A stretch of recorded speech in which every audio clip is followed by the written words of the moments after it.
নমস্কার। আজ আমি সম্পূর্ণ নিরামিষ পাট শাক দিয়ে মটর ডাল রান্না করেছি। নিরামিষ দিনে বা যে কোনো দিনেই এরকম ডাল ভাত দিয়ে খেয়ে দেখুন, খুব ভালো লাগবে।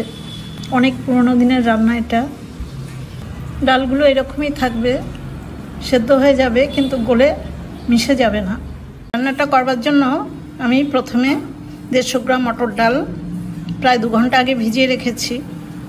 আর আছে দেখুন ছোট একাটি পাট শাক। এই পাট শাকটা বাজার থেকে আনার পরে খুব ভালো করে ধুয়ে বেছে জল ঝরিয়ে আমি এরকম ছোট করে কেটে নিয়েছি।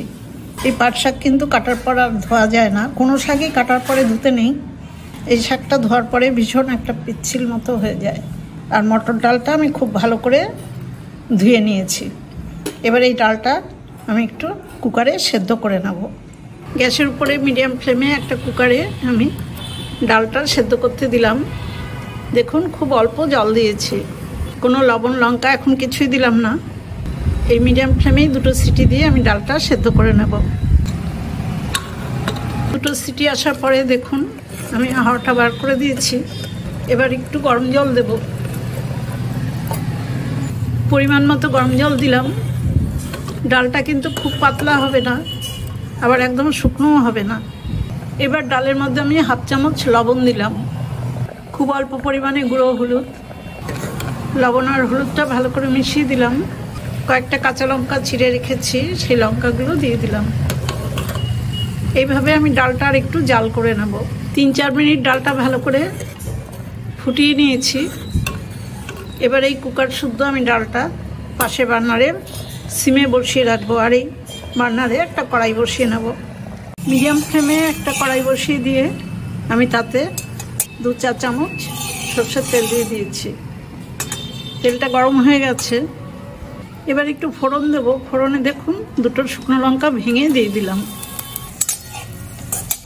আর দিলাম 1/4 চামচ গোটা জিরে। ফোড়নটা ভেজে নিয়েছি। এবার আমার কেটে রাখা পাট শাকগুলো সব দিয়ে দেবো।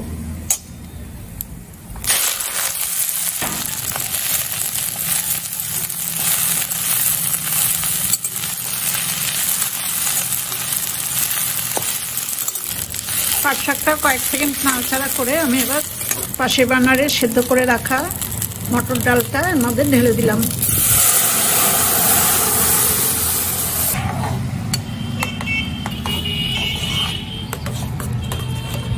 শাক আর ডাল খুব ভালো করে মিশিয়ে দিয়েছি। দেখুন ডালটা ফুটছে। পাট শাক খুব বেশি সময় ধরে সেদ্ধ করার দরকার হয় না। রান্নাটা আমার একদমই শেষের দিকে। দেখুন 1/2 চামচ চিনি দিলাম আর 1/2 চামচ দিলাম ভাজা মশলা। এই ভাজা মশলাটা আমার ঘরেই স্টোর করে রাখা আছে। গোটা জিরে, গোটা ধনে আর শুকনো লঙ্কা ড্রাই রোস্ট করে গুঁড়ো করে রেখেছি। রান্নাটা একদমই হয়ে গেছে। এবার আমি গ্যাসের ফ্লেমটা অফ করে দিলাম। কড়াই থেকে গরম গরম ডালটা আমি একটা বাটিতে নামিয়ে নিচ্ছি। পাট শাক একটু পিচ্ছিল হয়, সেই জন্য কিন্তু খুব বেশিক্ষণ সেদ্ধ করতে হয় না। আপনারাও এইভাবে একবার পাট শাক মটর ডাল দিয়ে রান্না করে খেয়ে দেখুন। ভাত দিয়ে এই ডাল খুব ভালো লাগে। পাট শাক দিয়ে মটর ডাল রান্নার রেসিপিটা দেখে আপনাদের যদি ভালো লাগে তাহলে একটা ছোট্ট লাইক আর শেয়ার করে দেবেন।